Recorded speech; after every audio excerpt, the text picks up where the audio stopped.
سلامونه دوستانو، د نن ورځې تازه او مهمو خبرونو ته ښه راغلئ.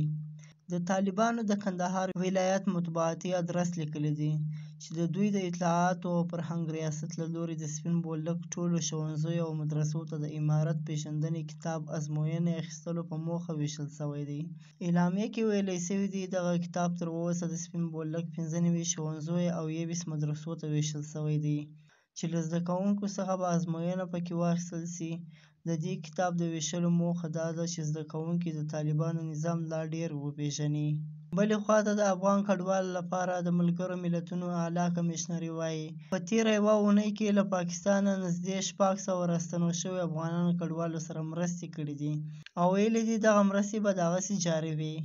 بلې خواته د بشري حقونو دوو ډلو خبر ورکړی دی چې په ایران کې 2 زندانونو کې د اګست په 19 8 کسان په دار ځړول شوي دي.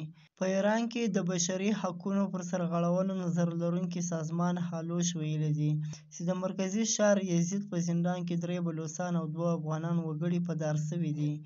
د دوی په وینا پر دې کسانو د وژنو او ناقانونه نشه یي موادو درلودلو تور و. دا و د نن ورځې تازه او مهم خبرونه. سبا نیوز سبسکرایب کړئ او له نورو ملګرو سره یې هم شیر کړئ.